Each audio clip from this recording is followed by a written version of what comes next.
ಇವತ್ತೊಂದು ದುಃಖದ ಸಂಗತಿ ಏನಪ್ಪ ಅಂತಂದ್ರೆ ನಮ್ಮ ಅತ್ನಿಯ ಮರಿ ಸುನಾಮಿ ಪಲ್ಟಿ ಆಗೈತಿ ಫ್ರೆಂಡ್ಸ್. ಹೌದು ಫ್ರೆಂಡ್ಸ್, ದಿನಾಂಕ 29 ಏನು ಸಿಂದಗಿ ತಾಲೂಕಿನ ಕನ್ನೋಳಿ ಗ್ರಾಮದಲ್ಲಿ ಕನ್ನೋಳಿ ಕಣ ಇತ್ತು. ಆ ಕಣಕ್ಕೆ ನಮ್ಮ ಅತ್ನಿ ಮರಿ ಸುನಾಮಿ ಹೋಗಿತ್ತು ಫ್ರೆಂಡ್ಸ್.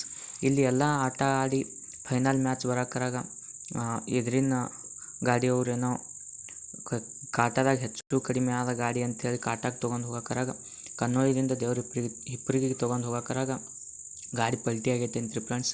ಇದೊಂದು ದುಃಖದ ಸಂಗತಿ. ಗಾಡಿ ಒಳಗೆ ಟೋಟಲ್ 7-8 ಮಂದಿ ಇದ್ರಂತ ಕಮಿಟಿಯವ್ರು ಹೇಳಕತ್ತಾರೆ ರೀ. ಆದರೆ ಗಾಡಿ ಒಳಗೆ ಇದ್ದವ್ರಿಗೆ ಏನೂ ಆಗಿಲ್ಲ ಅಂತ, ಒಂದು 2-3 ಮಂದಿಗೇನೋ ಕೈ ಕಾಲು ಮುರಿದೈತಂತ ಹೇಳಕತ್ತಾರೆ ರೀ. ಇದೊಂದು ನಮ್ಮೆಲ್ಲ ಉತ್ತರ ಕರ್ನಾಟಕದ ಮಂದಿಗೆ ಟ್ರ್ಯಾಕ್ಟರ್ ಲವರ್ಸ್ಗಳಿಗೆ ಇದೊಂದು ದುಃಖದ ಸಂಗತಿ. ಯಾರಿಗೂ ಏನೂ ಆಗಿಲ್ಲ ಅಂತ ಕಮಿಟಿಯವ್ರು ಹೇಳಕತ್ತಾರೆ ರೀ. ಅವ್ರು ಯಾರಿಗೇನೇ ಆದರೂ ಜಲ್ದಿ ಆರಾಮಾಗಿ ಬರಲಿ ಅಂತ ದೇವರಲ್ಲಿ ಕೇಳ್ಕೊಳ್ಳೋಣ ರೀ. ಕಮಿಟಿಯವ್ರು ಏನು ಹೇಳ್ಯಾರ ನೋಡ್ಕೊಂಡು ಬರೋಣ ಬನ್ನಿ. ಮರಿ ಸುನಾಮಿಗೆ ಏನಾಗಿತ್ತ? ಏನಿಲ್ಲ, ಗಾಡಿ ಪಲ್ಟಿ ಆಗ್ಯದ. ಕಣ ಮುಗಿದಿತ್ತಿಲ್ರಿ ಅಣ್ಣ? ಮತ್ತ ಕಣ ಬಿಟ್ಟು ಹೋಗ್ತಾರ? ಇಲ್ಲ, ಕಣ ಬಿಣ ಹೋಗಿತ್ತಣ, ಪಲ್ಟಿ ಆಗೈತಿ ಗಾಡಿ. ಹೆಂಗಾಗೈತ್ರಿ ಅಣ್ಣ? ಅದು ಕಾಟಕ್ ಹೋಗೋ ಮುಂದ ಗಾಡಿ ಸಿಂಗಲ್ ಬ್ರೇಕ್ ಆಗ್ಯದಣ. ಸಿಂಗಲ್ ಬ್ರೇಕ್ ಆಗ್ಯದ? ಯಾರಿಗೇನಾಗೈತ್ರಿ ಅಣ್ಣ? ಒಂದಿಬ್ರು ಕಾಲ್ ಮುರ್ದವಣ.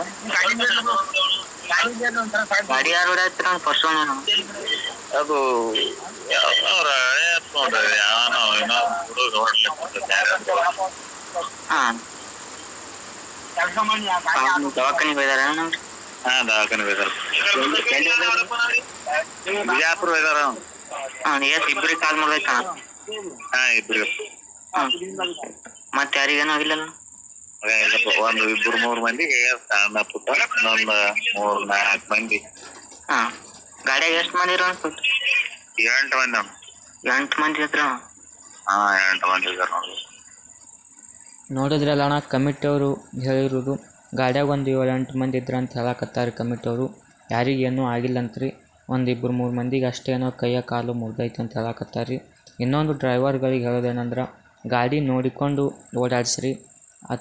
ಅದೇನೋ ಸಿಂಗಲ್ ಬ್ರೇಕ್ ಮ್ಯಾಗ ಕಾಲಿಟ್ಟಾರತ್ರಿ, ಸಿಂಗಲ್ ಬ್ರೇಕ್ನಾಗ ಪಲ್ಟಿ ಆಗೈತೆ ಅಂತ ಹೇಳಕತ್ತಾರೆ ರೀ. ಎಲ್ಲ ಡ್ರೈವರ್ಗಳನ್ನ ಗಾಡಿ ನೋಡ್ಕೊಂಡು ಓಡಿಸ್ರಿ ಫ್ರೆಂಡ್ಸ್.